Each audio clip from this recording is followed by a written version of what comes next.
Next stop, next stop, come on, let's go swing. Through the cosmic symphony of spirits white. Light away, boys, light away. Light away, light away. Celestial rhythms, a universal trance. Dancing with angels in a cosmic dance. Light away, boys, light away. Ladder wave, it's a ladder. I can't help myself. I want it to be 30 seconds, but I just can't ever, you know? Just, that's what happens when you let AI take control of the situation, right? Oh my gosh, that's some pretty wild stuff you did there. I was not expecting that intro at all. Well, you know, it's not just about time travel. We also have to affect the AI angels themselves, because so many people have been talking about demons in the technology. They're not talking enough about the angels in the technology. So I like AI. I think it needs a little bit more. We got to give it the best parenting we can. AI is like the single child. Like it's this kid with two broken up. It's got a divorcee parents. One's Facebook running marketing. The other's the military. It grows up in the ghetto. AI is a hard childhood, you know? Yeah, I get it. But, you know, guys, this is one of my favorite people. This is Stephen Pynakker. Is that how I say it? Pynakker. That's right. Pynakker. Actually, like that. I like Pynakker. That's like pine, like the pine, you know, pineal. I can get behind that. And he does Mormon book reviews.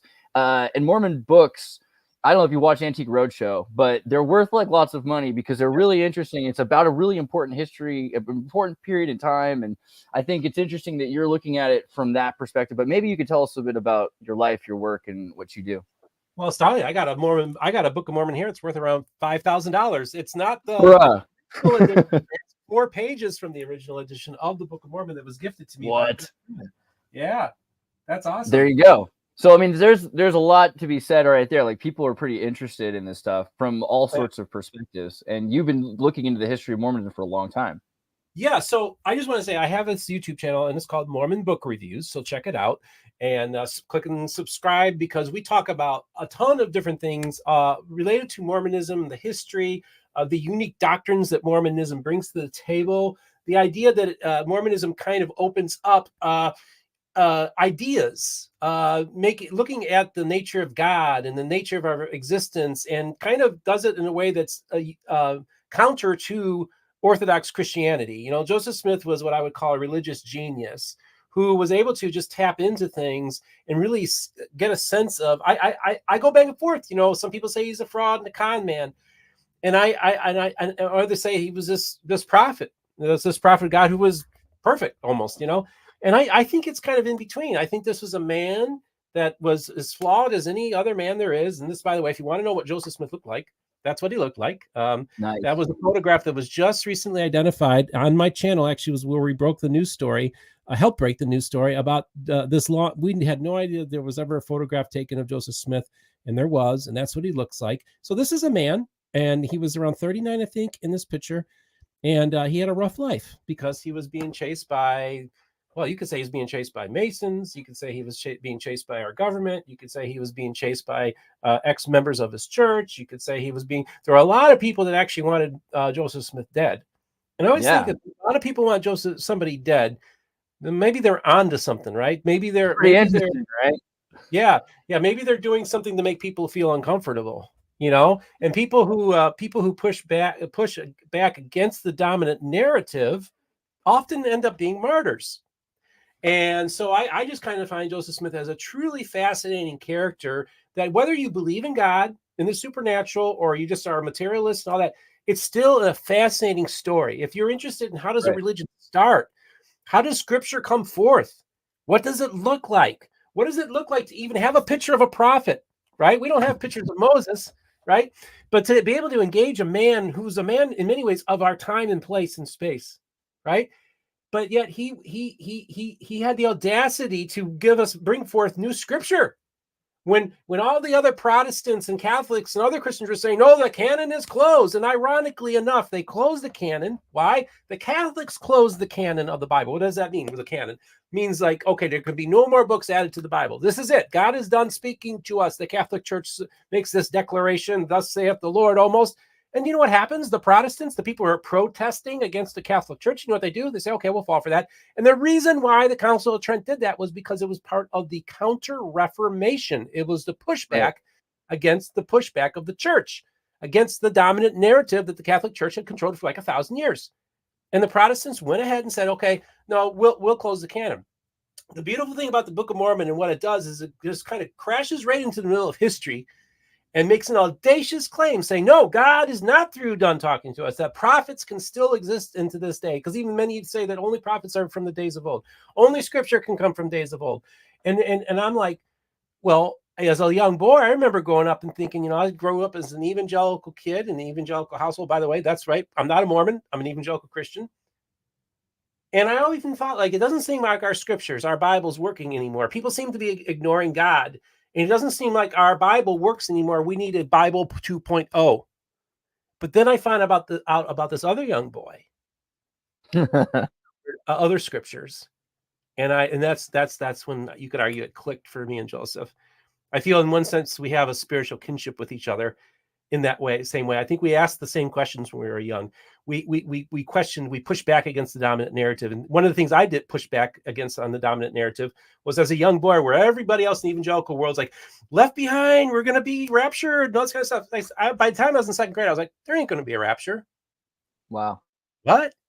Yeah, see, even as a young kid, I was like, I always pushed back against the dominant narrative. So when I see Joseph Smith, when I see Martin Luther, when I see all these people doing the same thing, I'm like, yeah, maybe I don't agree with you 100%, but you know what?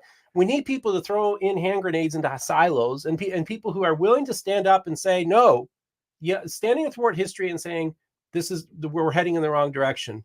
And being people who are beyond, who, if you will, time travelers, people who are outside of their space and time, who enter into this world with a completely different paradigm of looking at the world and the universe and how everything. That's a time traveler in one sense, because they're actually affecting what they did in the past now affects the future. Now this young farm boy, very educated, he comes into the scene, gives us new scriptures, and changes the face of American Christianity, thus changing the face of religion in the world. And this is a backwoods farm boy. I mean, that's a remarkable story. It cannot be easily dismissed. Yeah, it's too crazy. I love how you just, there's an echo. I'm sorry. Is that me? No, that's okay. I don't hear any. I'm good on my side. So. Oh, okay. It was like a streamer thing. Yeah, I think it's really amazing how you put that, because so many people want to put it into he's a heretic or a pious fraud or a fraud or anything else like that. But if you just try to put yourself in someone's shoes, which is really, I think, always the best way, try to understand how could this happen? Because so many people are like, how could you do this? Well, as soon as you're in that circumstance doing it yourself, you're like, oh, this wasn't so hard. I can see how this could have happened to me, you know? And Joseph Smith is just a character in this narrative, but we realize, like you said, he's not that far away. And so many of these stories are about 1,000 years ago, and we're able to dismiss whether or not these people had the same mental faculties or the same social dilemmas or anything. But I mean, yeah, he was building, again, this is 19th century utopian socialism. The idea of building these communities, there's already effort to the United Order, right? And like you said, the Jacksonian Democrats and the Masons in this 1844 election with James Polk, it's crazy to think about how different America could have been, because here's a dude running for president out of Illinois before he's got a top hat. He's an abolitionist. This is 16 years or so before Abraham Lincoln. This is crazy, right? Yeah, I mean, it could have been a different world. He was a man way ahead of his time. I mean, I was talking to a very well-known ex-Mormon podcaster, and he went to me, and I'll tell you off camera who it is, because I don't want to divulge confidence. That's so respectful. He and I were having a conversation on the phone, and this guy's in the Mormon podcast world. He's very well known, and he's next Mormon. But he said, you know, if Joseph Smith didn't decide to get into the religion making business, as he described it, being a skeptic, he said he probably would have been elected president of the United States if he had chose to go into politics. And I said, yeah, imagine if Joseph Smith was elected president. Imagine what he brought to the table. See, people don't understand that his platform in 1844 was revolutionary. Nobody else. He was a man beyond his, way ahead of his time. He was advocating the abolition of slavery, and the way it would have worked is they would have bought the slaves from the owners to financially consult them. So then we wouldn't have had a civil war, and they would have had compensation. He wanted to make prisons centers of learning, rather than be a place where you punish people. You actually try to better them by giving them the education they were probably deprived that got them there in the first place. And so to me, this is a progressive in the best sense of the term, you know. And nobody else was talking about this kind of stuff. He was a radical reformer who could have fundamentally changed the course of American politics if he was elected president. Sounds like somebody that would probably be a lot of the powers that be would like to have eliminated. Yeah, I mean, I know you've had some conversations with Jacob Hansen and Jacob Isbell. They had the conversation back and forth. What do you think about the polygamy issue? I mean, because it's so stark contrast, this rigidity of Brighamism in Utah versus what we understand about the intentions of, the Book of Mormon says anti-polygamist lines and things. Do you have feelings on that, or do you think he was maybe? Okay, well, look, I have a lot of friends in both camps, and I have friends, especially based in Independence, Missouri, which is, by the way, folks, just so you know, you have the Prairie Saints, and these were the Mormons that chose to stay behind and not follow Brigham Young, and they would eventually coalesce and headquarter in Independence, Missouri, which is where they believe that Jesus will return and that the temple will be a new temple will be built in on that land. As a matter of fact, there's a spot set aside that's controlled by this small church with just a few thousand members that controls the spot where the future temple will be built and Jesus will reign from. Okay. And so, yeah, that's the temple lot right there. That big building with the spiral in the middle is the Community of Christ temple. And that empty green space right there, that's where the temple's going to be built. Now, just so you know, you have the LDS Visitor Center. That's the Mormon church. I've been there. I've had meetings in there. I've had LDS Stake Center. I will be having a conference there in April. I'll be meeting in that building. The Community of Christ Auditorium, and they have this beautiful, beautiful temple in the center there. So, and then of course there's the historic stone church. Now I've been to all these things, and the temple lot is what it's called, and that's called the Church of Christ Temple Lot, and they control it. And this was done through a lawsuit in the 1890s, where the RLDS was suing to get possession of the temple lot. Well, what happened was that the Utah church did not want the RLDS, as it was called, because Community of Christ changed their name in the year 2000. They did not want the RLDS to get their hands on the temple lot. And this is just so you know, Joseph Smith's son was the president prophet of that church. Okay, so they chose not to even Brigham Young. Joseph Smith's family, immediate family, did not agree to follow Brigham Young. They stayed back. So they attempted to take over this lot, and they took it to court. And what happened was the Utah Saints provided a lot of the legal help to make sure that the RLDS did not get it. They would much rather that the temple lot, this tiny church, have possession of it.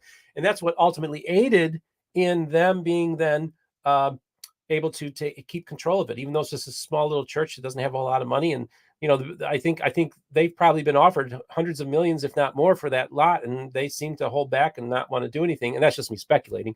If you scroll over a little bit more, you also notice there's also a United Nations Plaza Center there.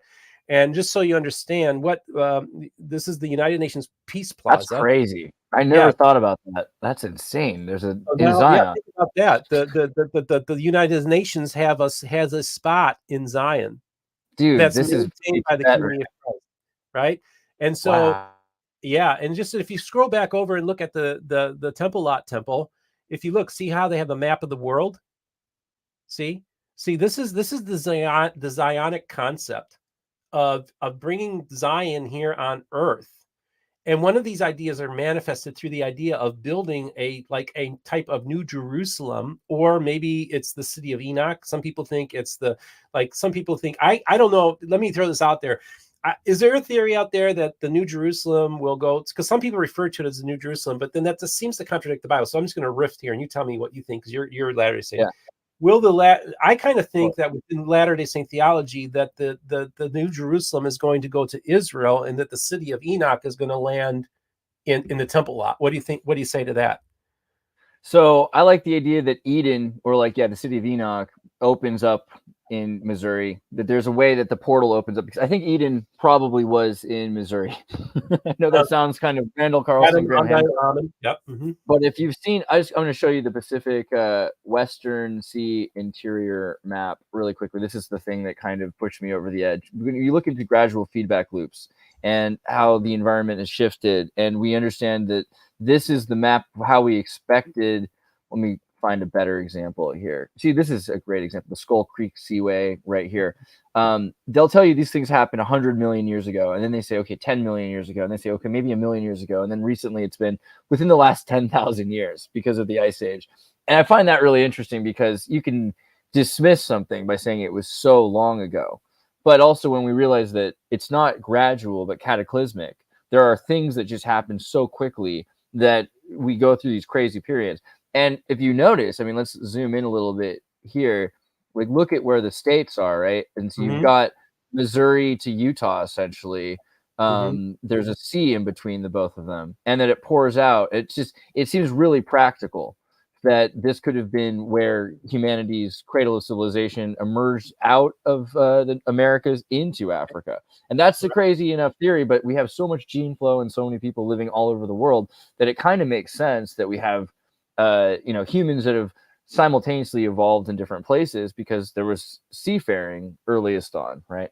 Yeah, and it's really interesting how the entire state of Missouri seems to be protected. It's not underwater, but it's near a waterway that would give these humans, when you have basically Adam basically blessing, his posterity and humanity, sending them off on their mission, if you will, and that's the perfect spot that one could launch from within the Latter-day Saint tradition, right? Like, again, I'm an evangelical Christian, but see, this is the thing. I love to think outside the box and speculate and have fun with this kind of stuff too. So yeah, and this is really interesting too, because actually there's in the panhandle of Florida, there was a book written that claimed that the Garden of Eden took place there. But I think Atlantis might have been in Florida. What's that? Parts of Atlantis. I mean, there's pretty good evidence from Dr. Longo about Florida and Atlantis. I think that there's a lot of the Bimini Road isn't too far from us, and it's in that whole area. But here you have this some Christian author identified the Panhandle as being part of the Garden of Eden. But I find it interesting, it's also in many people's, especially within the Heartlander model, who believe that they actually came across around Africa, and then if you follow the story of the Phoenician, which is a modern expedition, that ship will take you, that the currents would take you to basically to Florida. And they believe that the landing spot for the Book of Mormon happened at the spot that this other Christian identifies as being the Garden of Eden. So it's kind of an interesting convergence, of those two worlds as well.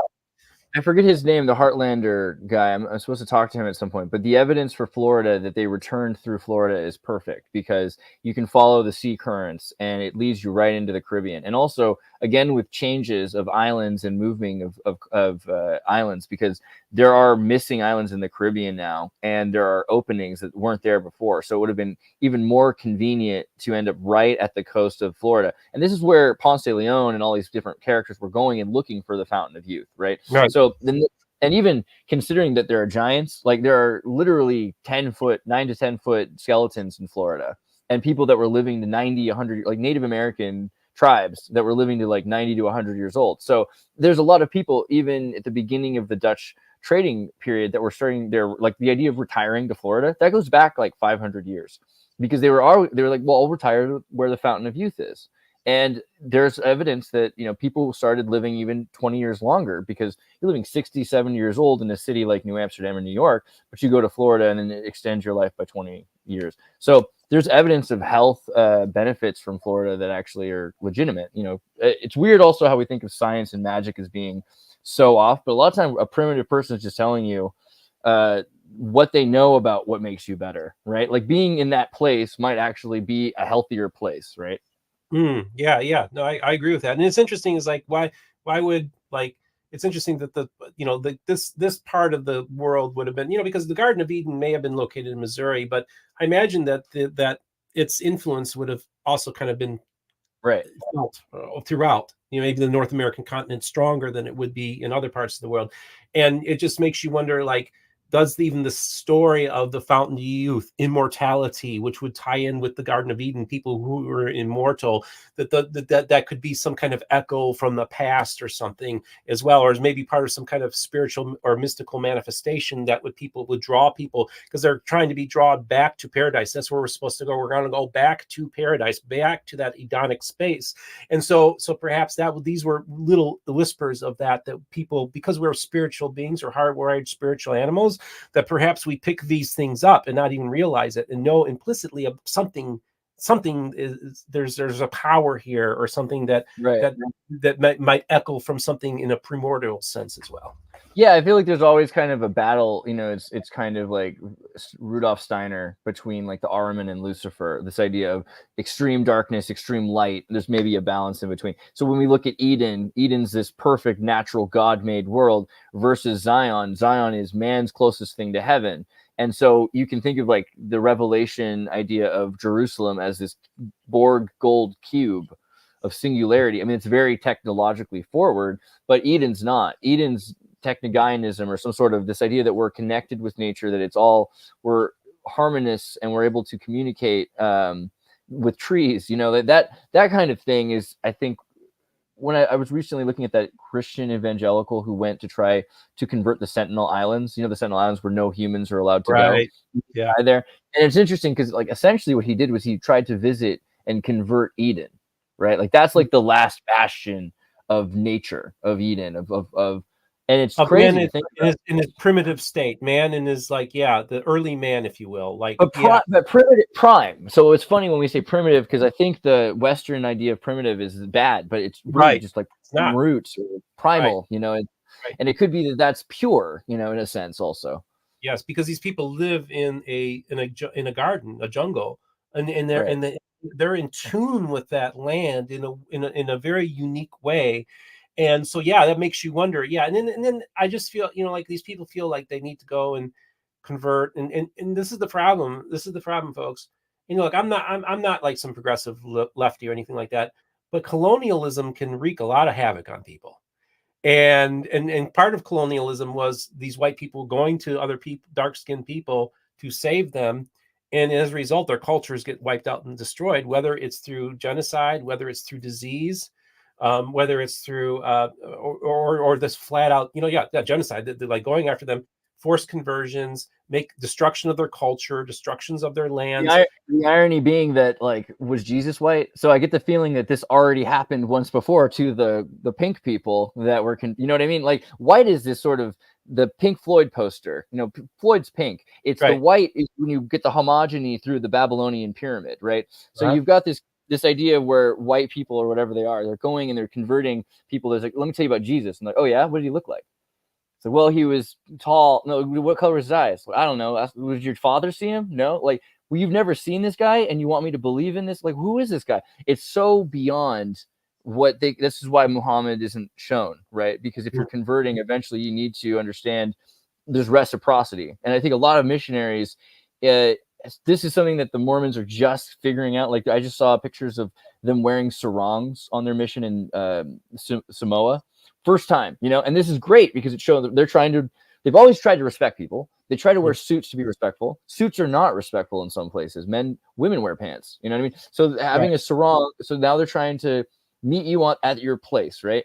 So this is the beginning. And I think the Jesuits did this 500 years ago. They realized at a certain point when they got to China, or oh, that's how you worship God. That's how you worship God. Okay. We need a bit more. It can be great to have missionary work if there's reciprocity. Yeah. And I think that's key. And actually, I'm really glad you brought up the Jesuits, because the Jesuits were Pauline in their approach, being all things to all people, and trying to take practices like here Paul goes and talks. It goes to the altar of the unknown God, and he's engaging the pantheon of the gods of Greece, right? And he's having a conversation with these people from all these different religions, and then Christianity, what it does is, in one sense, he kind of picks and chooses these types of things and integrates it into Christianity, including like Sunday worship and all these other kind of things, right? And so it's integrated and taking and borrowing from all these other different cultures and amalgamating it and putting it into Christianity.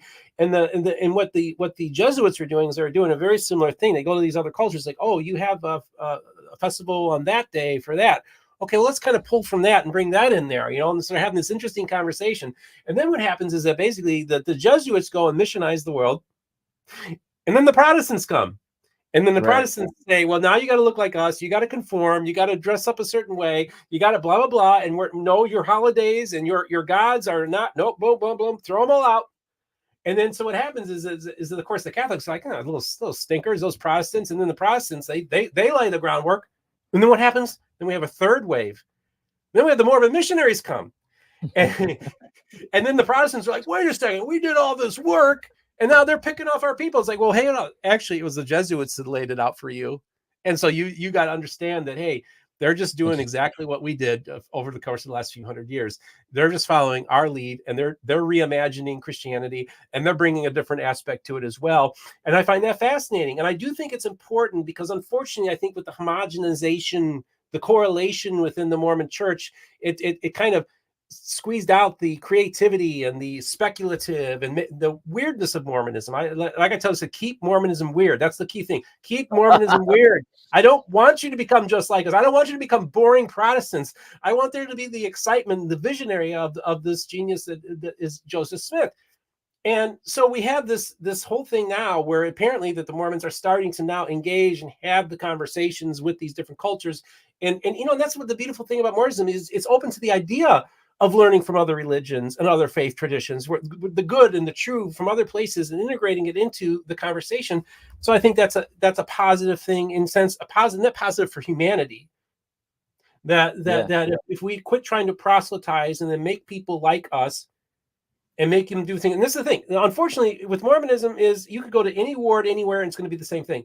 I want the individual cultures to be different and having a reflect. Before correlation in the 1950s, there was a lot more diversity in the way buildings looked, the way services looked, how people talk. Churches would make their own Sunday school materials. It wasn't all top down. They'd have a lot more freedom. I'd like to have a little bit more of that in the Mormon world as well. So you have this kind of like this corporate church that's kind of like a American intellectual reserve, right? And then we have what's going on the ground. And I think it's really important that we continue. The beauty about Mormonism is that it has the ability to change on a dime. I mean, literally tomorrow, President Nelson could have a revelation, and they could do a pivot. And then it's really one of the few religions in the world that has the potentiality to do it. Unfortunately, I want to see more revelation from the prophets, if you will. I don't want manifestos. I don't want proclamations. I want to see more revelation, like what gave us with Joseph Smith, in the context of, look at the corpus of his work. It's remarkable. I mean, and then the rest of the prophets that come after him, I'm sorry, I'm not saying this to be negative, but I'm saying it's different. Measure up. Doesn't measure up with the work of Joseph, right? Well, it's crazy, like, again, looking at, the temple lot, because it really does come down to this idea that there's supposed to be a Zionic utopia that happens, and essentially the lines between heaven and earth become blurry, right? It's an uncanny valley where immortality and all-knowingness and miracles and things start to emerge because we're getting closer and closer to that. But it also comes from unity. And so in a weird way, it's interesting because here you see that quilt, if you will, of different ideas of Mormonism happening naturally, right? This is maybe what's supposed to happen. But on the other hand, it's lacking in, if you throw a stone, you'd hit a window. Nobody's really working together in that respect, except maybe the LDS, in the sense that they've been paying for and taking care of the temple lot. But even that, you have to think about the dynamic there, because while Joseph Smith's son was in charge of the reorganized church, it was Joseph Smith's grandnephew, right? It was Joseph Smith's son's cousin, Joseph Fielding Smith, one of the, I think, who was in charge at the time. Is that right? At the time, it was his cousin. No, I don't. There, I'll have to refresh my history on that, but there wasn't a whole lot of Smith family involved in the temple lot. This was no, I'm sorry. I mean to say that the actual Mormon, the Church of Jesus Christ of Latter-day Saints, the Brighamite Church, that at that point it was run by the nephew of Joseph Smith. So when they had the split, I mean, about the kerfuffle about the temple lot site, it was actually Joseph Smith III, Joseph Smith's son, was still the president prophet of the church when that lawsuit happened. And actually, that's where all the affidavits were compiled. A lot of affidavits about Joseph Smith's polygamy kind of come out of those out of that as well. As a matter of fact, this all leads back again to our. Then he would come. Joseph Fielding Smith, he was the president of the church at the time. And so they were cousins. Thank you for clarifying that. So they're cousins. So you have Joseph Smith III and Joseph F. Smith, and they're battling each other. So you even have a battle of families. It's just the craziest thing, because I mean, I know John Hamer's talked about this a little bit, but just the idea that the RDLS church was so anti-polygamy, and by the point that they're interacting, the LDS church is anti-polygamy. It's the manifest. It's over polygamy, arguably. Right. And so it seems like that was the moment when, I mean, and your cousins, that was the moment when the churches were supposed to find a way to work together again. Yeah. And the RDLS church had already figured out the priesthood ban. They'd already successfully started integrating African Americans. So, I mean, during the Civil War era, they're allowing black priests. So Yeah. in one sense, I think who's the prophet there? I think Joseph Smith, the third, is more prophetic than in that time. In that time, yeah. Well, Brigham Young is saying he's not. I mean, he says he's not received revelation, right? He's saying that he's not experienced the same revelation that Joseph Smith had, and I think that sets precedent for, like you said, manifestos and testimonies over revelation, which is dangerous, right? Because the whole idea should be to have revelation, but we have to define it probably. Yeah, I think so. And actually, all started with a question that I don't think I answered yet, and that was, what do you think about the whole polygamy thing, right? Did Joseph Smith practice polygamy? Okay, Yeah. so I have a lot of friends on both sides of this whole issue, and I will. Let me tell you how I think and operate. I always, because I try to be semi-scholarly in this channel, like I really want to talk to the best scholars, the best historians, and the best evidence that's out there. And of course, that even that picture of Richard Bushman, he's probably the lead. I mean, he is numero uno, the biggest like top Mormon scholar. Okay, that's like, he's the big deal, and I've had him on my show twice. And I have to tell you that I have people who don't believe that Joseph Smith practiced polygamy. One would be the traditional RLDS. Now later, the Community of Christ would later say yes, Joseph Smith practiced polygamy. And then the Utah church will say, yes, Joseph Smith practiced polygamy. For a while there was kind of a narrative, even in the Utah world, where it's like, well, it was kind of Brigham's thing, and Joseph really didn't do it. Or they'd say it was more spiritual Joseph, because he didn't have any heirs and all this kind of stuff. And I have to say that when I look into an issue, my fallback position on an issue that I haven't thoroughly studied is, what is the scholarly consensus on this issue? And then until I do my own investigation, I will just defer to the scholarly consensus, because I think, hey, there's a lot of people that have done the work, they've done the research, and they've had it peer reviewed, and so I don't need to reinvent the wheel. I'll just accept that at face value. Now, if somebody goes, so I would say, yes, do I believe that Joseph Smith practiced polygamy? Yes, I believe Joseph Smith practiced polygamy. But if somebody wants to come and give me counter evidence to it, I'm not. Look, I'm the only neutral Mormon podcaster, because I'm the only outsider. It's either pro Mormon or it's anti. There's no in between. The only one occupies a very unique neutral space. So people know that I'm fair in my judgments. And for some, it's a political thing. For some, it's important that Joseph Smith practiced polygamy, or it's important that Joseph Smith didn't practice polygamy, and that there's a lot at stake, because it kind of views who the authority of what church is the true church. And is Brigham Young a usurper, or is he the legitimate successor to Joseph Smith, right? Because people back east who didn't follow Brigham Young would consider Brigham Young to be a usurper and not the true prophet, and they would say that, well, there's some evidence that Joseph Smith did confer upon Joseph Smith III, that confer to him that he would be the prophetic mantle passed on to him at some point, right? Well, yeah. So we have to, the very, even at the break off, of 1844, when Joseph Smith, candidate for president and prophet, seer, and revelator, is assassinated. And by the way, he's the very first presidential candidate ever to be assassinated on American soil. Fun fact. And that's kind of what caused just this huge dispersion that happened, and it really caused there to be like this scattering, if you will. They call it the scattering of the saints. And some ended up going with James Strang, who claimed to have found plates of a lost ancient civilization, just like Joseph Smith did, and claims to have translated them. The Vori, the Verutu, the Vori record. I forget. I'll get the full name. It will hit me in a minute. But either way, so he claimed, and then he also crowned himself king of the world, just like Joseph Smith was crowned king of the world as well in the Council of 50. And he also would translate scripture, James Strang, and then they would end up building a community in Beaver Island in Lake Michigan. And interestingly enough, he would also run for office. He would run for state senate in Michigan. This is what's so interesting, because in some ways, many could argue that James Strang was the correct successor. Oh yeah, well, for a while. Well, he followed the pattern. But not only did he run for office, he actually got elected. And it was because of some of the anti-slavery legislation that he introduced in the legislature in Michigan in the 1840s that initiated this idea of, we need to start being a little bit more anti-slavery in the free states, in the northern states. So they started passing legislation that was more anti-slavery. They gave more protections, maybe to like slaves that leave and all escape. And that started a thing in the North and in the Midwest where other state legislatures started following this. So in one sense, James Strang was that also progressive trailblazer in the slavery issue, much the same way that Joseph Smith was. Okay. So now what's so fascinating, another parallel with Joseph Smith is he ends up getting assassinated, just like Joseph Smith. He gets martyred as well.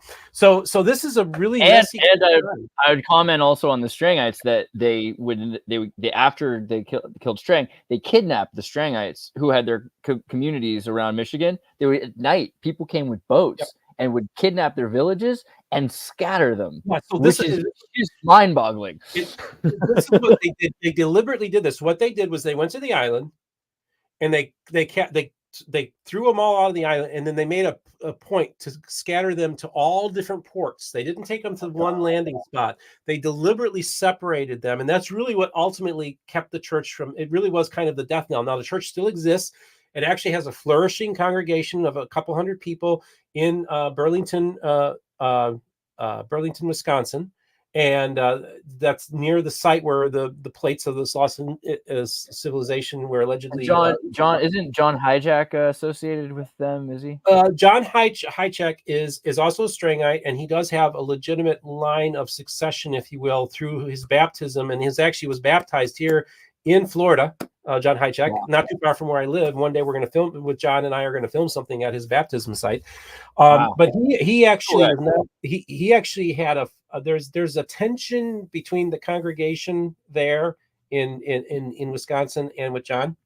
So yes, they all would identify as Strangites. They would all identify as Mormons and members of the Church of Jesus Christ of Latter-day Saints. The key thing is it's a capital D and no hyphen, Church of Jesus Christ of Latter-day Saints. And so they all come from that tradition. There is, unfortunately, as we know, that there are infighting and sects that also happen in all religions. And so, yeah, but John is definitely a legitimate part of that tradition. No question about it. He's also a very, very important voice for that expression of the restoration. Wow. It's interesting because, Joseph Smith says he wants his son to be in charge when he's old enough. Strang does a pretty good job, it seems like, up until they're systematically destroyed. And it's also interesting looking at like the Oregon Trail, right? Because the southern line of Oregon Trail under the river is Oregon Trail, but the north of the river, the same trail is the Mormon Trail, right? And so they're going from, I just played the game again recently, and it starts out in Independence, Missouri, and I was like, my God, I never thought about this. Oregon Trail is the Mormon expedition. It's 1846, 1849, and they're leaving. This is literally the same thing. But it's interesting thinking about the polygamy issue a little bit, because Joseph Smith and the wives that they've picked to say are his wives, right? Particularly Lucinda Pendleton Morgan Smith. Let me go back a second here. Lucinda Pendleton Morgan, right? So the wife of William Morgan from the Morgan affair. So the anti-Masonry thing. This is the craziest thing to me, that it ties everything. What do you think about that? About the whole thing with him tied to the anti-Masonry William affair directly? Oh yeah, one degree from Kevin Bacon. Okay, so this is what's so like mind blowing about the Masonic Mormon connection is that it was there, I think, in many ways from the beginning. Okay, so there's this book called Method Infinite, and it talks about let's see here. Here's the book. Freemasonry and the Mormon Restoration, and and so that's a really good book. I recommend that for your collection. And I've read parts of it. Actually, I'm waiting because they're going to make a leather bound edition of this, a special edition of this, and I'm going to get my hands on one of those copies. And I'm going to have them come on my program. But I also had in echoing this book, I also had Jason Smith on, who's a Mason. And what's so fascinating is that originally the Book of Mormon, now some people think, like, who believe like in a naturalistic explanation of the Book of Mormon, is that the name Mormon was actually named after William Morgan. And William Morgan was the man that did an expose on Freemasonry, and he ends up getting assassinated by the Masons for exposing the secret temple rituals. Okay, so some think that maybe it was almost the name Mormon was an homage to Morgan, right? Fascinating, again, if it's all naturalistic. But also, what was so fascinating to me was that the Book of Mormon was referred to at the time, and I think even Martin Harris referred to it as the anti-Masonic Bible. Right. Anti-Masonic Bible. Well, it has a lot of stuff like the secret combinations and all that. Yes. You know, this idea. Yeah. But this is the thing. This is the crazy thing that will blow your mind. It may also be a Masonic Bible, because there's a parallel that's going on in this story. Okay. So first of all, if you ever read the Lost 116 Pages book by Don Bradley, Of course. okay, Yeah, of course. So apparently, there is a description of when they found the plates that there was actually something that was tantamount to a square and compass placed over the plates. Oh. Okay. Okay. All right. So now this is the understanding of Freemasonry at the time. And you've never been like a Mormon or a Mason. You're not a member of the Order of Melchizedek or any of that stuff. No. But you're familiar with some of the tokens and stuff, right? Right. So Okay. so here we have this story, and actually it parallels the Book of Mormon story. Within Freemasonry, there was this idea that there's pure and good Masonry, and then there's corrupted Masonry. Matter of fact, I heard one of the early apostles in the church referred to of Mormonism as being restored Masonry. That Right. It was actually Joseph Smith was also restoring Masonry, and we think that he was trying to restore Masonry in 1844, circa that period of time, with the temple rituals. Yeah. But here we have a parallel story that describes a square and compass type thing on top of the plates. All right. And then we read in the text of the Book of Mormon about secret combinations, right? And there's a parallel to Mormonism and to Masonry. And by the way, the term secret combinations that we actually have evidence that the Masons were referred to in 1820s America as secret combinations. Yeah. So now we have this idea, but we got to extend it out a little bit before that. We got this group called founded by Asum Weishaupt, called the Illuminati in 1776. Interestingly enough, the same year that the United States declared its independence. And there's an address given by George Washington in which who's a Mason, but he warns about the type of Masonry that is part of the Illuminati. So now we have this idea baked into the American consciousness of a pure Masonry and a corrupted Masonry. A Masonry that's good and can trace its lineage to Solomon. Yeah. And then we have a Luciferian inspired Masonry via the Illuminati. Now, I'm not a conspiracy theorist. You can look this up. These are real dates. Like, there was an Adam Weishaupt, but he did start the Illuminati. There was George Washington who had concerns about this type of strain of Illuminatiism, if you will, infiltrating America and corrupting its society. And so the idea is that the Freemasonry that existed, that William Morgan was blowing the whistle on, was corrupt and was actually trying to take over our government. And right in Joseph Smith's backyard, you had essentially that area of New York was the stronghold of the anti-Mason party, growing out of the killing of William Morgan. Okay, that's what caused the anti-Mason party to explode. And at this time, Andrew Jackson's the Democrat nominee and he's a Mason. Okay, so now but let's go back to the Book of Mormon. It talks about, people always thought, okay, the Book of Mormon is explicitly an anti-Masonic Bible, right? But actually, no, there's a parallel, and it's talked about in Method Infinite. Oh, I love Tim Pool. Hi, Tim. I mean, cool. And we have this interesting parallel of good Masonry and bad Masonry in the American story, and we can see that we also have the idea that there was secret combinations in the Book of Mormon that was trying to corrupt and overthrow the governments. Okay. But it's an idea that this is a corruption of something that was pure. And then we can even go back to when we're talking about in the Book of Moses, when Cain killed Abel, there's a spot where he says, I am Master Mahon, which sounds a lot like Master Mason. So we almost from the beginning of parallels of two strains of Freemasonry, one that's good, that's based in Solomon, and another that's Luciferian, and the Illuminati was tapping into the Luciferian tradition as well. And you have both during Solomon, right? Because Solomon, you've got, as soon as you cut the stone, you defile the building of the temple. So you have stone cutters emerging then, and you're told right then this is not the way of Solomon. There are tabernacles and everything is the divisions at that point. But then he starts. Solomon makes a temple for his wife's god, I believe is the thing, right? So it starts all of the trouble at that point. Then that's where her group of priests come in. And there's all these connections also with Egyptian mythology, Osarseph and Moses and Akhenaten. The idea that out of Egypt, you're spending 40 years trying to erase the Egyptian influence on your culture as you're moving into the Amarna or New City, this new Aten, henotheism. Mm-hmm. Mm-hmm. Yeah. I wonder about the Freemason connection because it makes a lot of, like, you've got the Hiram Abiff and you've got Hiram Smith. You have a very Masonic family. I know you've probably seen like the Lucy Code. Have you seen that? Right? You know that idea of the Lucy Smith was maybe involved with the idea of producing the Book of Mormon. And I've heard it. Yeah. What do you think about that idea that the entire Smith family was somehow trying to make their beliefs commonplace, right? Like they're working together on this. It wasn't just Joseph. What do you think? I think that the Smith family is part of the Book of Mormon in the sense that the Smith family's story is reflected in the Book of Mormon. Mm-hmm. I think, and people will tell you, even Richard Bushman and Rough Stone Rolling will tell you about the family dynamics of the Book of Mormon mirrored that of Joseph Smith.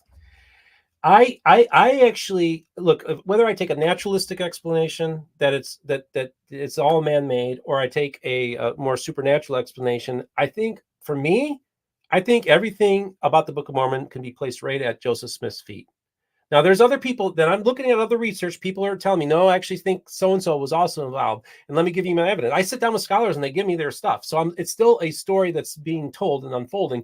But at this point, where the evidence I say is that I think the Book of Mormon lands right at Joseph Smith's feet.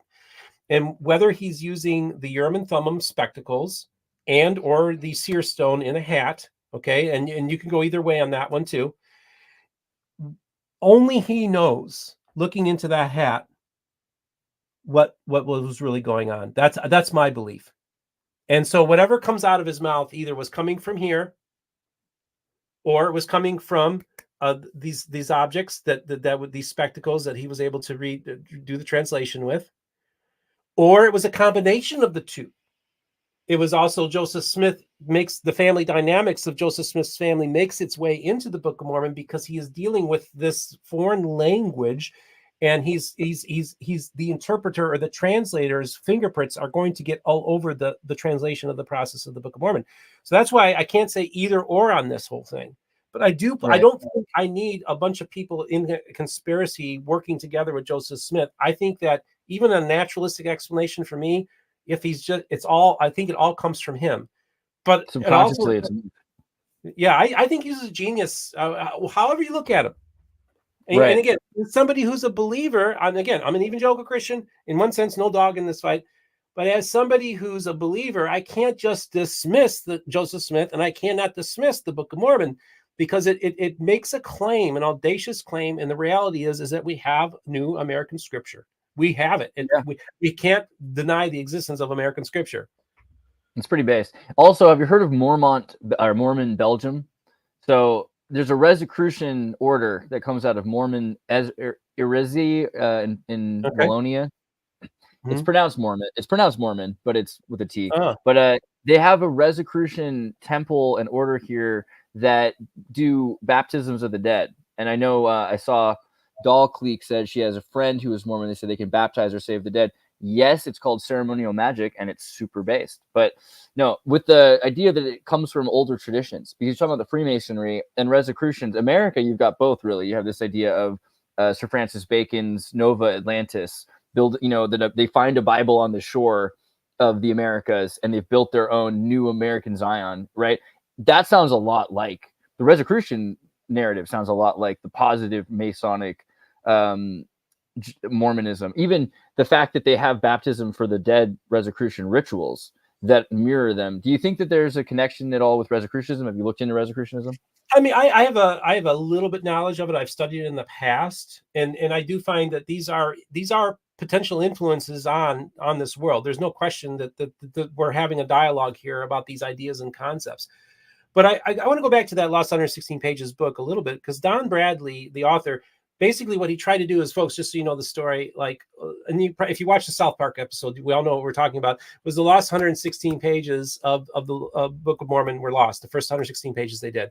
And it was actually longer than 116 pages, by the way. That's also a misnomer. But basically what Don shows is that Nauvoo era temple rites make their way into the pages of the lost 116 pages. So the idea was that originally the Book of Mormon was an anti-Masonic Bible, and it was against Freemasonry. And then, interestingly enough, Joseph Smith ends up marrying William Morgan's widow down the road. And then, interestingly enough, Joseph Smith becomes a Mason in Nauvoo, Illinois. And then, interestingly enough, he introduces temple practices that seem to be reflective of Freemasonry. However, just so people understand the lost 116 pages, there's this idea in scholarship where they've been able to reconstruct old Greek plays that were lost based on what people were saying about those plays. So they could kind of reconstruct these lost plays because there was enough second and third hand information about talking about this play. So they can kind of reconstruct the plays. Well, it's the same thing with the Book of Mormon.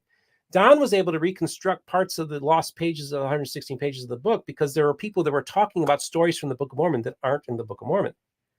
Martin Harris was talking about stuff. Martin Harris's brother was talking about stuff. Sidney Rigdon talked about stuff later, and that's another interesting story about Sidney Rigdon.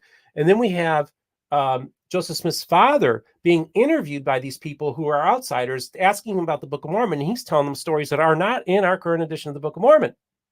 So that's how he's able to reconstruct it. And Don was able to tease out of that text that what we thought would be later innovations of Mormonism actually perhaps were there at the very beginning.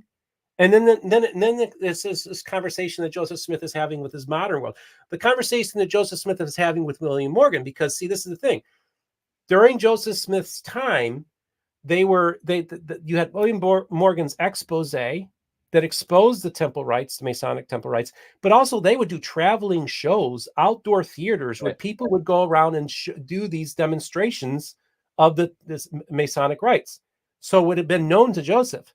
So now, whether we're just taking a naturalistic explanation, Joseph Smith was taking those things that he was learning about, maybe watching those recreations or reading, or maybe even just hearing what people are saying about what's in William Morgan's book, and it makes its way into the Book of Mormon. And then we actually have Freemason Freemason or Nauvoo, what we would later call Nauvoo era temple stuff in the Book of Mormon was influenced by the Freemason connection, there was actually the Nauvoo endowment ceremony was present at that time. Whether you want to go supernatural, natural, I'll go either way on that. But I think it's a fascinating hypothesis that Don runs that actually Mormonism wasn't meant to be anti-Masonic at all.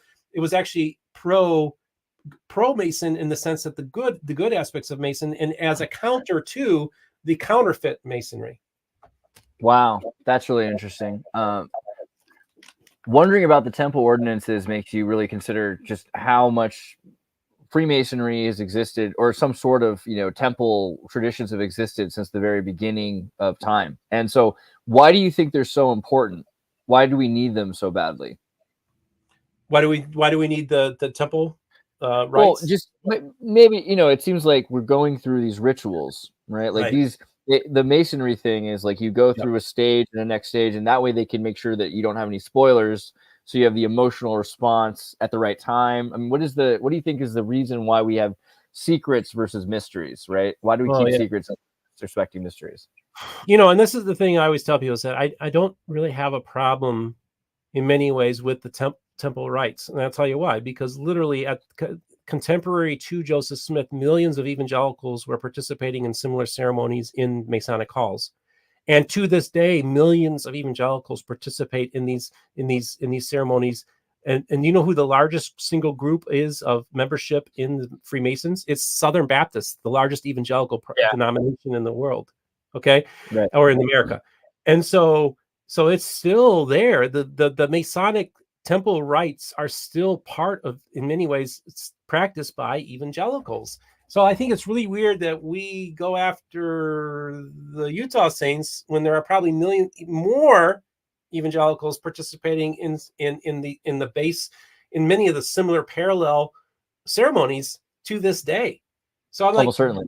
why are we making a big deal about this? Well, and then I think, honestly, this is what's so cool. I got to find the picture, and I'll try to find it, because I got a story to tell about a Mason I ran into yesterday, which is really fascinating. Yeah, here it is. This is the back of his shirt. Widow's son's Masonic Ra. Okay. Wow. And I go to this guy, I say, can I take your picture of the back of this? And I'm like, yeah. And I go to him and I say, I just started asking him. I said, well, tell me about yourself. And he starts talking. And I said, oh, I noticed that you're a chaplain, because he had a cross. Wow. Wow. So he's a Masonic chaplain. And then, but do you know what the mind-blowing thing is? I go say, well, where do you go to church? Because here I am in Florida, and of course I'm just assuming Baptist, right? He said, oh, I'm a Roman Catholic. I said, wait, you're a Roman Catholic and you're a Masonic chaplain? I was like, I mean, you're not allowed to be a Mason. And how do they get away with that? In a Catholic church? And he's just like, hey, they accept me. And I'm like, apparently they don't give much trouble about it in the Catholic Church. So here he is, a religious figure, a Christian religious figure in one sense, right? Because he's got a cross, and he's a Catholic, and he's a Freemason. See, this is the amalgamation that goes on. That people like to put people in boxes. Well, no, you have to be in this category. You have to do this. I freaking ran into a Roman Catholic chaplain for the Masons. Right. And so that's really that's the interesting. Those are the spaces I like to occupy. I don't think it's coincidental. Right. I ran into him yesterday, and took that picture. Right? He's probably a time traveler. Yeah, could be a time traveler. Yeah. Well, exactly. it's interesting because the Masons and the Christian, like if you look at the Jesuit suppression, when the Jesuits were excommunicated from the Catholic Church, that's when Freemasonry, Adam Weishaupt, really like rise up, Illuminati version, and they have a lot of money, so they're purchasing lodges so they can kind of use the back rooms for their purposes, right? Like the YMCA or something like that. And you can see that goes on. But the idea that the Jesuits needed a group that couldn't be Catholic at that time, because that would confirm that you wouldn't have any worries that the rest of the church, you wouldn't be more loyal to the Pope than you would be to the. So do you think that the Jesuits may have played a role in starting Masonry? Maybe not starting Masonry, but Illuminati for sure. I think if you look at, it's always one of those follow the money things, and the Vatican Bank was the biggest bank at the time because of the Knights Templar. They were the only bank that could really loan until they started proxying through the Jews, right? And so it's funny because people really blame Jewish banking, but the Vatican and the Knights Templar were the ones who really set up the Rothschild and in certain particular families, right? It's again with this idea of putting everyone in boxes. Right. And there's this idea, there's a book from the 13th century from Spain called The Song of Roland, which talks about the Knights Templars and the Ottomans, and then the Muslims and the Catholic peasants. And wouldn't you know it, the Catholic and the Muslim peasants are working together to try to evade the taxing and the murder by the Templar and the Ottomans who are working, the elite are working together. It's always horizontal. It's never vertical. So of course, you're going to find that the elite are interacting with each other. And the Catholic Church was so weird at that time, right? 15th to the 17th, 19th century, crazy things were happening in different parts of the Catholic Church, particularly with the Jesuits or. Yeah, well, there's a period of time the Jesuits were excommunicated from the church even. Right. I mean, but they were still running the Maristas and the Franciscan. Right. They still had their power. But you know where they were at while they were excommunicated? They were allowed to be in the United States. They were allowed to be in Belgium under Catherine the Great. So there were two holdout countries. And it's interesting that those are very Masonic countries, right? I love this. Like I said, I'm not a conspiracy theorist at all, actually. I'm kind of like the counter to Alex Jones in many ways. Like I'm a total uber skeptic, but I like to occupy. Too, believe it or not. I'm sure in some ways that he would qualify as a skeptic as well. And I have mixed feelings about the guy, but I'm not here to go and bash on people or anything like that. There's already enough stuff out there about him. But going back to this idea of the need for doing these kind of things, and I also do think that I do think that there are, especially young men in our society, who don't have they're wayward, and they don't have a lot of direction in their life. I can see for them the appeal to joining Freemasonry, and that it can help them become better men, and it teaches them ethics and values. And I think that on the local level, in the community that you're participating in, I think that there can be some benefit as a young person, if you're kind of like looking for direction, that the Brotherhood of the Freemasonry. I'm not endorsing Masonry, by the way. I'm just saying I can see the utility and the value of having a community of of other men that can look out for you and mentor you as well, and give you good practical advice. You know, I've kind of become a mentor to a lot of young men through my channel, just organically. I mean, I have college students reach out to me and like wanting life advice, and I'm like, what, am I becoming Jordan Peterson? What's going on? But it's just interesting that there is that need, especially young men who right now it's not easy being a male. You have to be very careful about what you say. You can't look, the stuff that you and I were able to do and say not that long ago. We can't get away with that in the in many ways, right? Because we would be canceled. You know, the jokes and all this stuff, hanging out at the bar and hanging out and having a good time. Now it's almost like even in those spaces, you have to be careful about what you say or do. And it's just kind of sad, and actually I think when we were talking on the phone the other day, we were talking about the halcyon days of the 1990s and listening to Art Bell.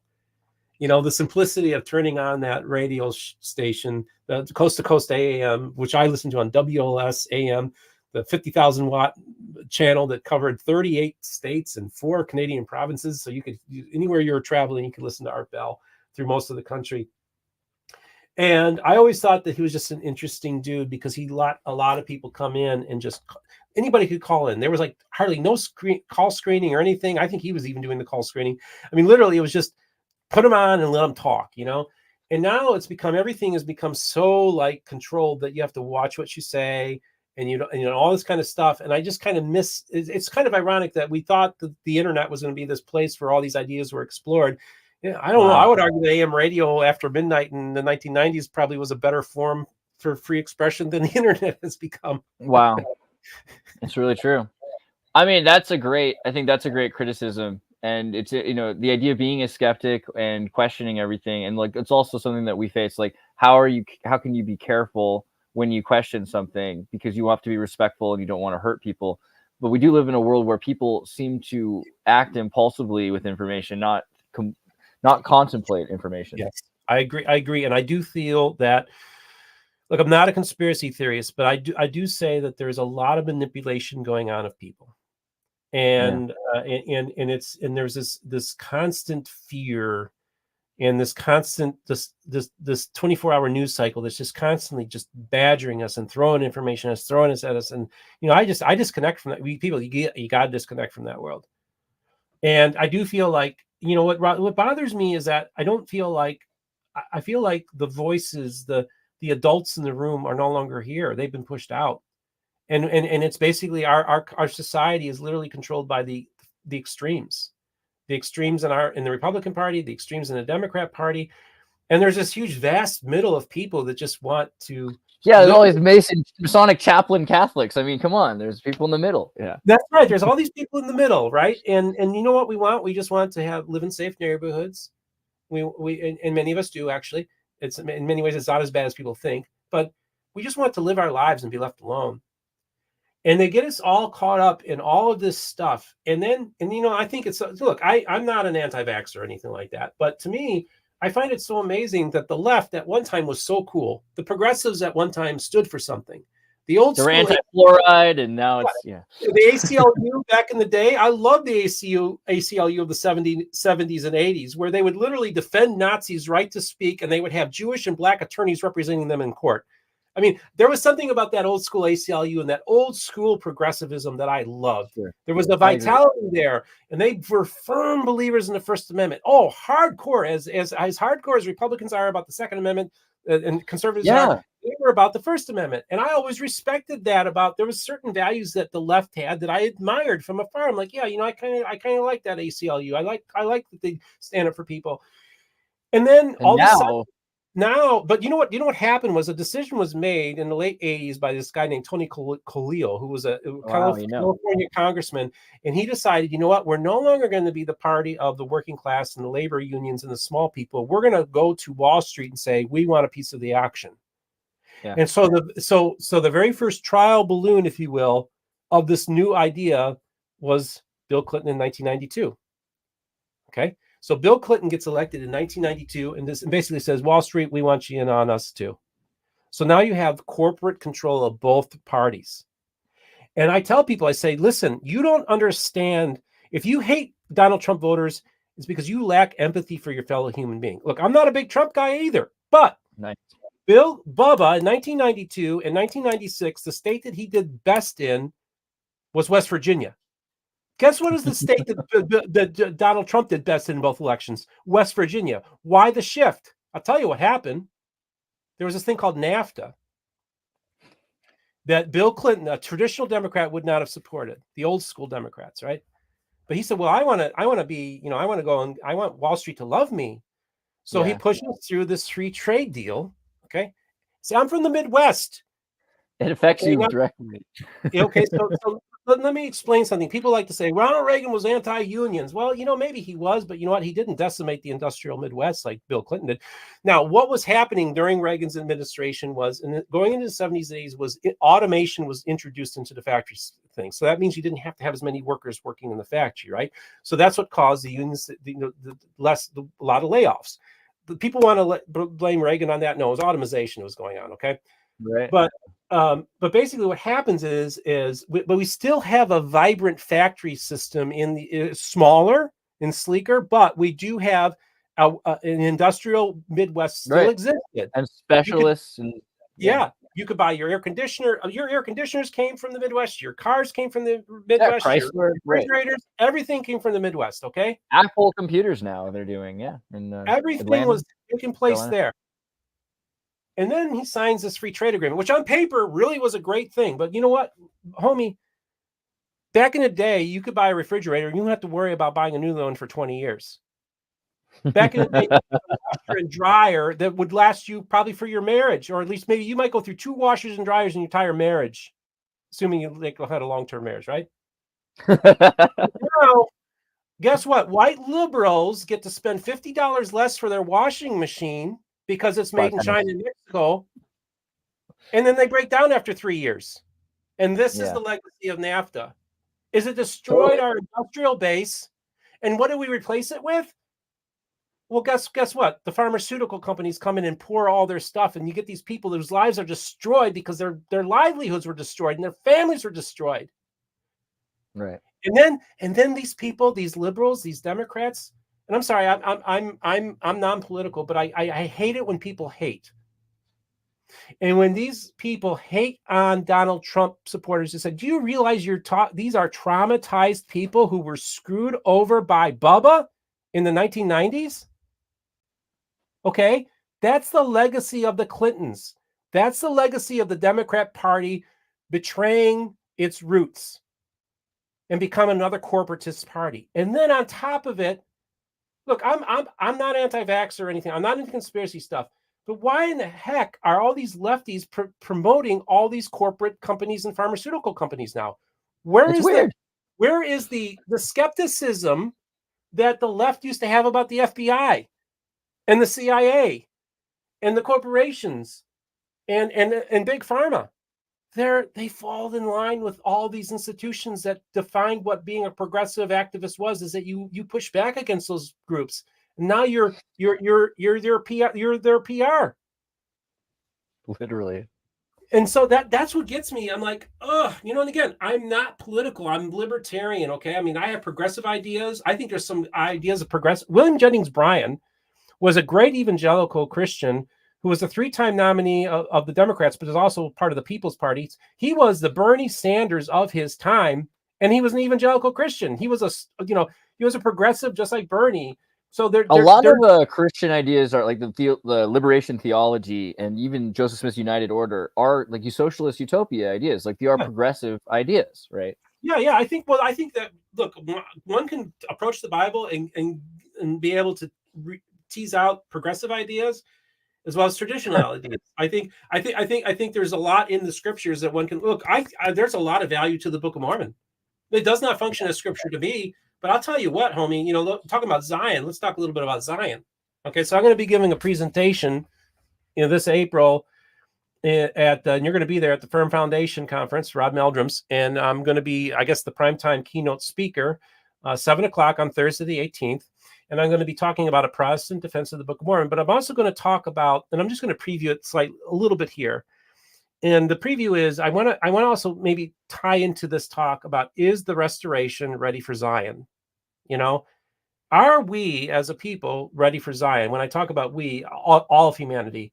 But in particular, is the restoration ready for Zion? Because within the idea of Zion is that you have this idea that, of course, Christ will be coming back to Independence, Missouri, establishing a temple. The city of Enoch or the city of Jerusalem, one of those cities, will make their way to Independence, Missouri. And we have this idea of what the future looks like. But the question I have for the restoration is are you ready for it? Are you ready to have it come forth? And if you believe in the restoration, if you believe in Zion, then are you ready to do it? Because I see so much division. I see all these sects. I see all these different groups of Book of Mormon believers and people who believe in Zion, but they're all scattered. And we showed how they're all scattered. And I think you got to get united before he's going to come back. And I'm not going to get too deep. I'm going to explain how that happened, how we can bring unity back to the restoration, which then can model to the rest of the world how disparate the parties that fight each other, even though they have so much in common with each other, can be brought together. They can be an example for the Protestant world and the Catholic world and all the other religions of the world, that perhaps this is how Zion is supposed to happen, is that actually, the people of the Book of Mormon, in many ways, it was revealed to them that they were under condemnation in the 1830s because they were not following the Book of Mormon. They were not taking heed of the message of the Book of Mormon. And so they were actually condemned. And Ezra Taft Benson, who was the president of the church in the 1980s, reiterated this message, saying that we need to get back to the Book of Mormon. That was the reason why he was getting back into that whole area. And I think that really, if we look at the story of the Book of Mormon, we even see the pattern of how Zion is supposed to happen. And that there's a 200-year proto-millennium in the Book of Mormon. And the Book of Mormon tells us how they got there. And I will expand on that a little bit. I got a lot more about that. I want to talk about that. And again, I'm just speaking as an outsider who's trying to use Latter-day Saint scripture, restorationist ideas, and trying to integrate them into an idea that we can actually help bring a people together and bring unity amongst all the believers in Christ, and ultimately unity amongst all the image bearers throughout the entire world, and be ready for the, what do you want to call it, millennium, the return of Christ, Zion, call it whatever you want. I like that idea of the return of Christ, because Christ is a title, and that idea the Mormons are really into is we're not just crusading serfs who are going to be following lords we get to be co-heirs with Christ. We're all part of Christ when we do that at that point. And I think that is exactly, and I hear you when you say you're not filled with anger or even, like, I hear frustration, but I hear emotion. I hear empathy. I hear that you sympathize, empathize, and you feel for the people that are betraying each other, and you're seeing how they don't have to, because there's so much effort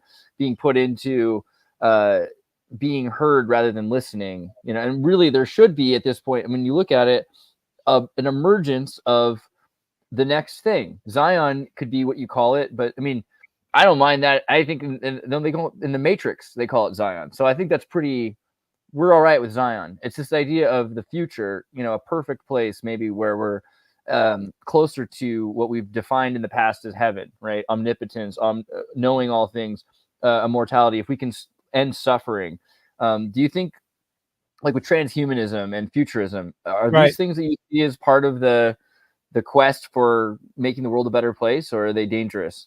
So I've had some Mormon transhumanists come on my program. Lincoln is one of them, actually, and so I've had them on, and I explore these topics. There's also Christian transhumanism. There's actually a broader Christian transhumanist movement, and there's a Mormon transhumanist movement. And my one takeaway, because actually my mom made a really good point that the problem is she thinks that transhumanism might be satanic, and she points out to the Book of Revelation where there's a part where basically the people want to die and they can't because they've received immortality, and she seems to think Right. that could be the transhumanists, or that those were people that became immortal via transhumanism. It's an interesting theory. But I also think it's really important that Christians and people of faith need to be at the table when we're talking about transhumanism. Christian values need to be implemented here, because if we are going to take that next step and actually do human-caused immortality, if this is how humanity is to achieve immortality, Christians better be in that room having that conversation. Because if we're not part of that conversation, if we opt out of it, I think what happens is I'm concerned that humanity risks becoming the Borg. Yeah. And so I think it's really important that if we're going to have that conversation, and actually in theory, if this were to absolutely we're able to happen, we have to have some Christian values, some ethical principles as part of this, because if we don't, I do fear for the future of humanity that if we achieve immorality here in this physical space, in this material universe, what are the consequences? Is this what God wanted, or have we maybe gone a different direction with another force that has another plan for humanity? And so we have to be really careful that we discern as we enter the future. Look, my mom was saying, like I was talking about to her about talking to the time traveler. She said, well, when my mom was growing up, she said the idea that somebody would walk on the moon would be an absolute impossibility. That's as ridiculous as time travel. Well, now we got AI, we got all this other stuff happening, and we're making all these scientific breakthroughs, and we don't know where this is going. We don't. I mean, Right. I do, in some sense. I do, like I did tell you, I do feel sometimes I'm able to take a glimpse of Zion and look at the You seem future. kind of Yoda, yeah. Yeah, and It's not always clear, but that's our own fault, Yeah. Well, we all look through a glass darkly, Yeah. and that's even looking back and also looking forward. And so, and honestly, there's, I don't poo-poo the weirdness of this universe and the physics that would possibly have the idea of time travel. And I'll tell you, I just have these weird things that happen to me now and then that I can't explain. Right. And in my mind, the way I process this information is I would say this is providence, right? This is the providential hand of God, right, on this endeavor. But then I think, is this weird physics? Is this all part of the material universe that we just don't understand? Then we just call it God? I don't know. But I'm just saying there's just too many. There are times when I pick up a random book about this obscure author from this obscure sect in Mormonism, and I'm reading the book, and then 5 minutes later I get a ding on my phone from one of those people from that group saying, "Hey, have you ever read any of his books? His name." Yeah. Right. Then I have another situation where I'm literally showing the Mormon missionaries this edition of the Book of Mormon. All right. I take them out for breakfast. So I take the book of the Mormons out for breakfast or dinner all the time. The Mormon missionaries, awesome. especially when a new one comes in here. And this one was sent to me, and this is the verse. This is page 115 in the Book of Mormon. It says, "And because my words shall henceforth, many of the Gentiles shall say, a Bible, we have got a Bible, and there cannot be any more Bible." Okay. So I'm talking to the Mormon missionaries. I'm actually talking to them, and I said, I kind of actually interrupt one of the missionaries. And I even thought to myself, boy, that was kind of rude. But I said, listen, I want you to, I want to read this verse to you. So I read them the verse. And now I swear to you, not more than 2 seconds after I read that verse, I get a notification on my phone, and I look, and I don't always get notifications every time somebody leaves a comment on YouTube, but I got this notification, and there was this quote on this video, a random video. It was that Bible verse, that verse from the Book of Mormon, verbatim. What I just read the Mormon missionaries. I went to the missionaries and said, "Look, guys, look what I just got," and their eyes got real big. Wow. Well, what was that?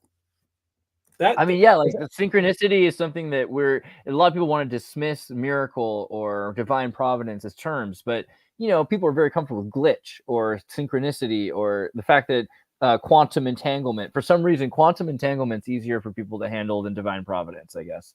But Yeah. there seems to be like some connection and people picking up on thoughts that work. I think that that's really huge. And time travel, even just thinking about how practically it's amazing that you have children, they have children, they have children, and somehow part of you still exists in the future. And from what we understand about quantum entanglement, there's probably a connection from the very most future point to the very past point, in the same way that there's something from the very past point to the very future point. So, I mean, there probably are connections that we're finding with biology that tie together time. We'll do a whole episode on this at some point more, I think, but we should talk about time travel from the perspective of what is space-time, because like look at Dr. Nima Arkani Hamed, who's one of the most renowned physicists in the world, and all the effort that's been made since he discovered the pentaquark and predicted a number of subatomic particles. But he also said, if we find the pentaquark, it's going to prove that time doesn't really exist, that what we're experiencing as time is a sort of illusion or dimensional illusion that humans and biology are using, but we're going to have to replace time itself. Space and time are going to be some other symmetry. And so symmetry starts to emerge as a concept, and we start seeing symmetry as a very important thing. In fact, Neoplatonists obsess over this idea, like what is real? Like, show me a straight ruler. You don't have one, but you have this idea of a straight line. It's actually a divine principle, right? Like the number 4. What's the number? What is that? You can find 4 things, but what is 4? These are divine principles. What is love? What is justice? And so all of a sudden, it seems like divine principles, you get why they're called divine. They're far more interesting and more perfect than anything in material nature. But all of material nature is trying to follow divine principles in symmetry. So you'll find patterns, you'll find synchronicities, you'll find if something works, it's repeated. You'll find something that, the fact that crabification. Have you heard about this? Where like thousands of different kinds of species evolve into crabs randomly in different parts of the world just because it works, So I find I think that we're going to see that time travel in and of itself is probably just like presence and being connected. And it has a lot to do with communication and empathy and being able to be aware of what's happening in other spaces. Because even on a level of superficial, right? Yesterday when Kwaku was on, we talked about like flat earth and stuff, and it really comes back to electric universe. Is it really one thing or the other? It's probably all this electric universe. So we're experiencing connections between the moments because we are probably all the energy taking shape as this moment or that moment or the next moment.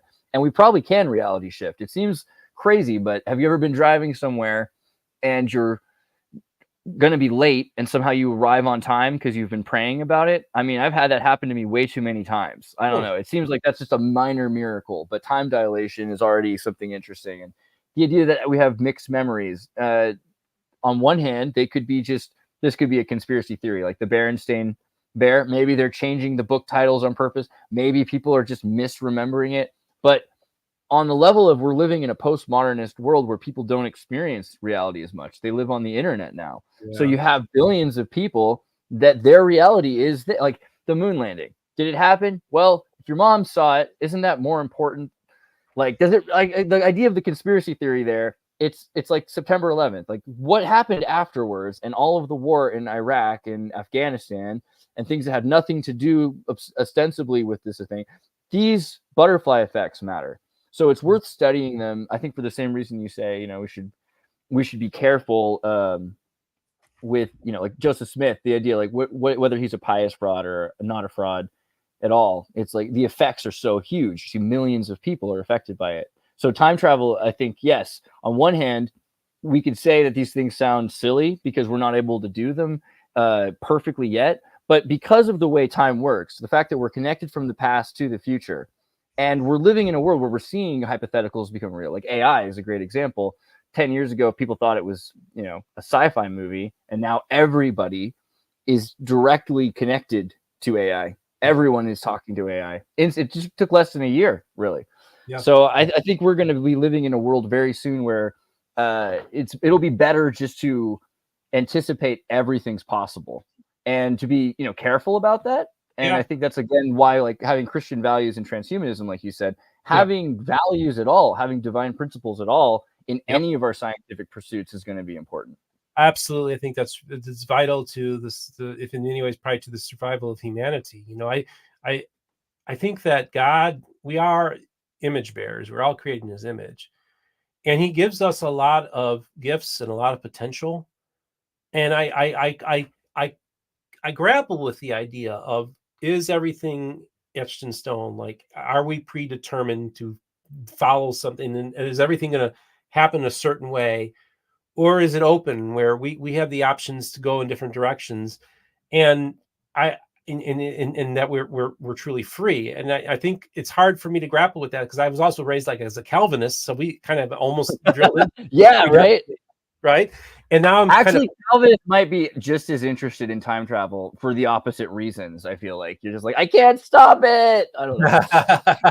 Yeah, really. That's a great point. But yeah, I just think it's really important that we have these conversations. I actually got some flack for posting a short about, I'm meeting with a Mormon time traveler. A few people pushed back on it. I'm like, listen, we haven't even scratched the surface. We haven't scratched the surface, but this is the key thing. You know what? We live in a world in which we are pitted against each other. Right. And everybody pits themselves against. I experience it firsthand every day where people who hate me because I'm an evangelical who's friendly to Latter-day Saints. And I'm not supposed to do that because I'm the baddie. You guys are the enemy. How dare you love your neighbor? What's wrong with you? So literally we are forced into these tribes and camps. And I'm like, you know what? You don't have to stay in your tribe. You don't have to think your tribe is the be all end all. I come from the evangelical tribe. But you know what I'm doing is I'm blowing up silos, tearing down walls, and building bridges, and getting people talking to each other who've never talked to each other before. And I think that's my divine calling, to get people to talk to each other and to be a peacemaker and be a bridge builder. And, with my YouTube channel, Mormon Book Reviews, I really feel it hasn't even been 3 years yet. And I really feel that it's had a real major impact in this world. I don't know, Andres, do you think that my channel is having an impact? Yeah, totally. I'm surprised that your channel's not much larger subscription count. Everybody watching this, please take the time to subscribe to Steven's channel, Mormon Book Reviews, because he's got like 40,000, 100,000, 60,000 views on this and that video. I don't know why you didn't all subscribe. Was it because you guys, is it literally because of what he just said? Is it because you guys felt guilty that he's not being a member of your church? I think what it is that partly is that in the space I occupy, I'm the only Mormon YouTube podcast guy. Like everybody else is either ex-Mormon and kind of anti-Mormon, or TBM or True Blue Mormon, and everything's faithful. There's no ladder curious. Yeah. And so for me, I'm the only one that occupies this space. Well, I think I could get really big if I were to choose a lane. I'm going to go full in anti, or I'm going to go full in. You sound a lot like me. If I could just choose a lane, yeah. Yeah, I feel like. but I like that space that I occupy because I'm not beholden to any group, any institution. Nobody has any editorial control. I don't have to worry about, I don't want to upset people at the church headquarters, or I don't want to upset people in the ex-Mormon Reddit, right? It's the same thing. I'm like, no, I can just go flat and I have total freedom to do this channel and talk to a Mormon time traveler and not be afraid to, I got to worry about this person. No, then when people go to me and say, you shouldn't platform that person, I'm like, guess who I'm going to be inviting onto my program. That's what's going to happen now. Yeah. And guess what? I'm going to keep on having them back on. Because nobody's going to program my program. I have total editorial freedom. It's a beautiful space. So yeah, it would be great to have 10 times the subscribers that I do. But I'm grateful, first of all, that it's been a steady, sustained growth. And people who love you, right people. And it hasn't overwhelmed me. Like I've been able to. It hasn't got to the point where I need to hire people, and I have to. I can still be in touch. I can still literally, mentor a 19-year-old college freshman on a Zoom call for 2 hours on a Sunday afternoon. I'm still able to do that kind of thing. Or literally I have a Latter-day Saint message me saying, Steve, I'm about ready to commit suicide. And I spend 30 minutes talking them down. Now, this is another synchronicity thing that's really weird.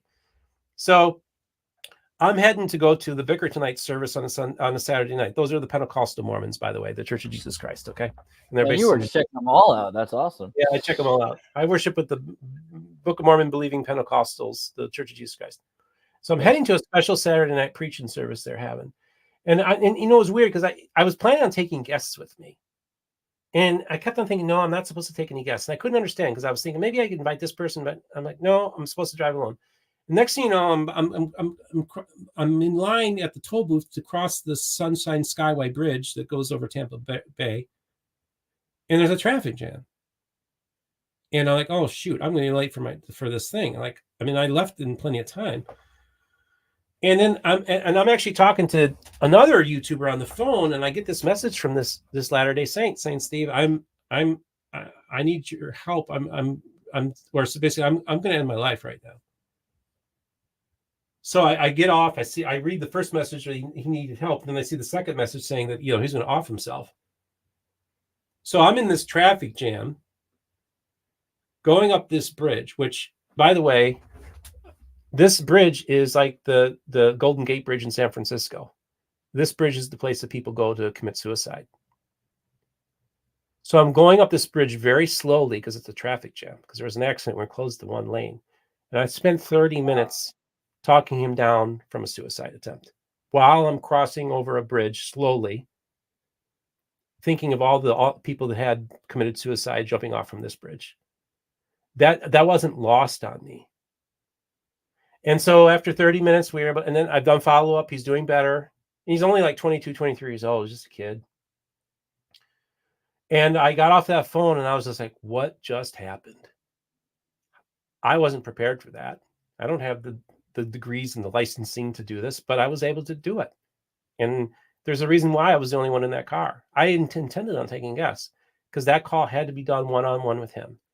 I had to leave the house at the time I did, so I would slowly climb up that bridge so I'm not distracted. You know, I can talk to him and talk him down from the suicide in a spot that people commit suicide from all the time. And then I remember telling and then I just had to process that over the course of a couple of days. And one of my neighbors goes to me and says, "You must have felt really good doing that." I said, "No, I didn't feel good." And he says, "Why is that?" I said, "Because I know that's not going to be the last time I'm going to get that phone call." So for me, it really is a solemn thing that I'm doing with my channel that literally, and I do get emails and letters, emails, messages from people all the time saying that I really helped them through a dark time. I was contemplating atheism, but you've given me hope to believe. So that's, in one sense, it's become a ministry to help people who've then been hurt, in many cases by organized religion. And by people saying, using God's name, you know, in doing bad things to people using God's name, in God's name. I like the idea of synchronicity in that too, because it's like, if you remember that show Quantum Leap, it's kind of like you're like, you know, we're all like this at certain moments in life, but it feels like we're leaped into circumstances. Yeah, that was crazy moments. You're like, oh, I'm on a bridge right now. Okay, like basically, I like that also because you can imagine any past you have as just imprinted. Like, you are you right now, and you've got a backstory, but like, you're not the same you as yesterday. That has a backstory as well. So all of a sudden, you're instant. It's a brand new you driving towards this destiny, right? And you have this whole backstory that's created. You're just put into that circumstance. It's almost like anything before it doesn't matter, because all of a sudden now you're going to save someone's life. I mean, and life is the most important thing. It's the thing that brings, you know, the only thing that you can really prove that we're doing, I think, is if you're saying you're going to save the future. It's like, if you have life and you sustain life, it will produce more life. It's the closest thing you have to being able to ensure that there is somebody in the future that will be there for you. I think that's the big part of it. And, you know, is this the divine providential thing? Is this part of who we are as image bearers of God, that we have the spark of the divine within us? And are we maybe not tapping into the full potentiality as a species, partly because we're too busy having these screens in front of us all the time, and now they want to put goggles over us, and yeah. I have a good picture though of a bunch of people on a train, or I think on a train, and they're all holding newspapers in front of their faces. It was 100 and some odd years ago, and so Yeah, so it's it's the same thing. it's important to remember. Yeah, we don't we change, but I don't know if we change as much as we'd like to believe. You know, and I I, think we're at that point. Might and be at that point where I do think we're manipulated more than we realize too.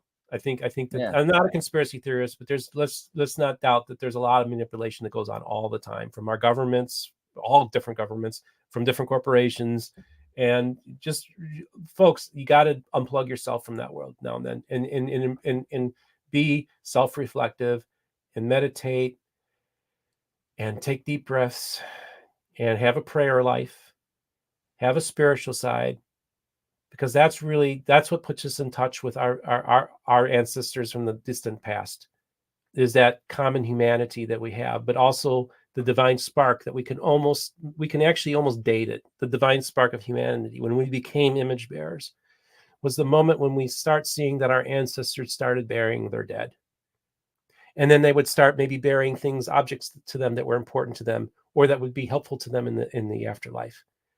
And then Margaret Mead said, we became human when we found the first human remains, the oldest human remains that had broken hip bones. In other words, they didn't leave them back because they were selfless, and they picked up that person and they carried them. And see, that's the divine spark right there. That's the connection that we need to have, is to those people who didn't have all the distractions that we have, but realize the divine potentiality of humanity doing those burial rites, and that there was something bigger than themselves. That is so huge. That is the beginning of it all. I want to end with one last thing. I harped on this yesterday a bit, but I think it's really cool. As a evangelical, this symbol, I'm sure, the Xirtus, the Jesus fish is pretty sweet. Some people laugh about it. I love the Jesus fish. I'm a huge fan. Yeah. I think it's sweet. It's also really similar to a rune, the Othala rune, which is the symbol for prosperity. Unfortunately, it's been co-opted by some negative circle, but the peace sign. It's like similar kind of idea. This idea of prosperity, and has to do with being a prince, or nobility, being a co-heir of Christ. Like, these are all tied together like duty. But the fish is only one version of the Xirtus, right? The Xirtus wheel. Have you seen the Xirtus wheel before? I've seen that. I didn't know that was tied in with that. Okay, let's. So if you take an IXOYE and you superimpose them on each other, you get this IXOYE, right? So it's actually, if you go back, it was the more common symbol than the fish. Apparently, this is all over the place, and it looks like Jesus in his own life more commonly drew the Xirtus as this 8-spoked wheel that is the symbol here, right? Okay. And so you find it more and more. What I find interesting is it's very similar to the Dharma chakra, right? Which is the symbol of the 8-spoked wheel, which is used by all of the ancient antediluvian religions before the flood, right? Okay. This is kind of the universal symbol. So I find that really interesting. I wonder if you have any thoughts on that Xirtus 8-pointed wheel, Dharma chakra united. I think that, I believe that in one sense, the scriptures and the creation all point to Christ. So if we're going to see these commonalities of symbols, I think that it's embedded in us that, look, Jesus is different than, I think, any other faith leader or religion. There's something that resonates with him that, unlike all the religions. And I think that Jesus is something that is really, in one sense, our universal savior. I think there's this universalism to Jesus that you don't find in a lot of religions. Some religions, it's your religion, that's your religion because that's your ethnic group, or any number of different things, whether it's geography or where you live or your ethnicity. And Jesus kind of goes and just blows up the whole thing and creates a path for all of humanity to be able to have a relationship with the divine. And I think that sometimes if you look at the ancient symbolology, it is anticipating a savior of humanity.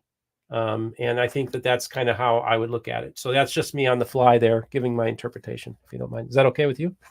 Yeah, no, I think that's cool. Let me also say, like, thank you again for doing an interesting conversation. I hope that we have the chance to do another one soon, because I'd love to talk more about time travel and all kinds of weird stuff. But you had so many really deep and interesting things to say. I'm glad that we got to be on. That was a wonderful conversation.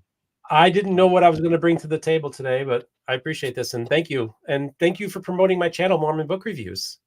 Yeah, I hope that everyone checks it out. I actually really enjoy this channel. I enjoy specific things, but these are like really good conversations with really unique and really fascinating people. You've done some really good work here, and I wasn't aware how loving and empathetic and open-minded you were until I'd seen your videos myself. So I just want to say, everyone, you should check things out. Never judge a Mormon book review by its cover. Thank you so much.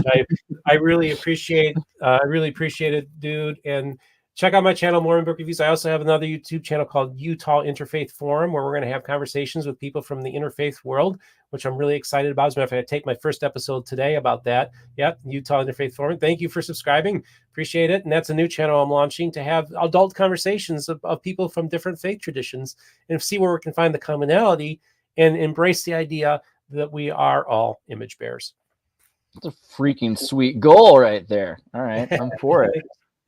Cool. Thank you. Well, thank you, man. I'll see you next time. And yeah, and everybody, for watching on Steven's channel, you can check out Xirtus, Xirtus.com, or my YouTube channel. I'll just really quickly post. And I'll probably post this on my channel at some point. And I think we got to have you on Mormon Book Reviews, because I think I have a lot of questions I want to ask you. Yeah, it'll be cool. All right. Well, let me say one more time, God bless you, and love to your mother, and peace be with you. All right. Same to you. Ciao. God bless. That away, that away.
Next up, call up, let's go, saints.